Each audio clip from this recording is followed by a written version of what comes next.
அன்பின் சகோதர சகோதரிகளுக்கு கிறிஸ்துவின் இனிய நாமத்தினால் வாழ்த்துக்களை தெரிவித்துக் கொள்கிறேன். திரையில் தெரியும் இந்த படத்தை நீங்கள் பார்த்தீங்கன்னா தெரிஞ்சிருக்கும்.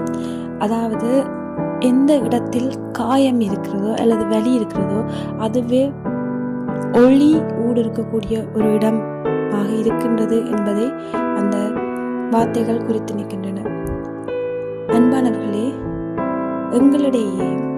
எங்களோட வாழ்க்கையிலையும் நாங்கள் நிறைய இடத்துல உடைஞ்சி போனதா இல்லை நொறுங்கி போனதா நாங்கள் உணர்ந்திருக்கலாம், இல்லை கடந்து வந்திருக்கலாம். நிறைய இடத்துல நாங்கள் கண்ட தோல்வி, மறுப்பு, நாங்கள் கண்ட இழப்பு, மனவேதனை, இதெல்லாம் எங்களை உடைத்து நொறுக்கி பலவீனமானவர்களாக ஆக்கியிருக்கோம். உடைந்த நிலைமை என்பது ஒரு முடிவு அல்ல, அதுதான் தேவன் ஆரம்பிக்கும் புதிய வேலையின் ஒரு தளமாக இருக்கிறது. ஒரு நாள் ஒரு குயவன் உடைந்த ஒரு மண்பானையை எடுத்துக்கொண்டு திரும்ப போய் அதை திரும்ப அந்த அவ்வளோ மண்ணையும் எறியாம அதை திரும்ப தண்டை சிலையில் வச்சு தண்ணியும் சேர்த்து அதை முதலை விட வடிவாக்கி மிகவும் பொறுமையாக நிதானமாக அதோட வடிவத்தை மாற்றி உருவாக்கினார். அந்த பானை பார்க்க முதலை விட மிகவும் வடிவானதா, முதலை விட மிகவும் வலுவானதா உருப்பெற்று வந்தது.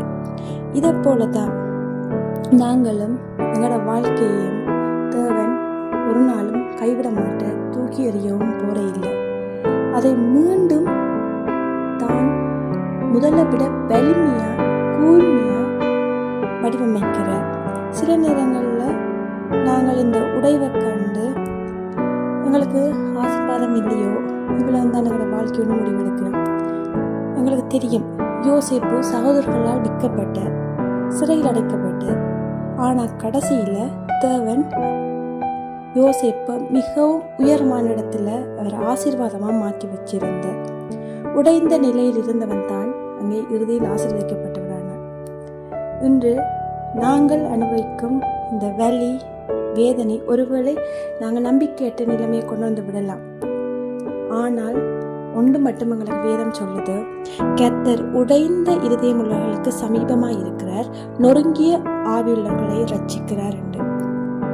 ரெண்டபடியா ஒன்றை மட்டும் நினைவில் வச்சுக்கொள்ளுங்க. நாங்கள் நொறுக்கப்படும் போது, வேதனை கூட கடந்து போகும்போது தேவன் எங்களை குறித்த திட்டத்தை இன்னும் முடிக்க இல்லை. அவர் எங்களோட கதையை இதை விட வடிவா எழுதி கொண்டிருக்கிறார். நாங்கள் ஜெபிப்போம். அன்பான பரலோக பிதாவே, எங்கள் உடைந்த நிலைமைகளையும் மனவேதனைகளையும் உம்முடைய கைகளில் ஒப்படைக்கிறோம். எங்கள் தோல்விகளை ஆசீர்வாதங்களாக மாற்றும். உம்முடைய கிருபைக்கு நன்றி.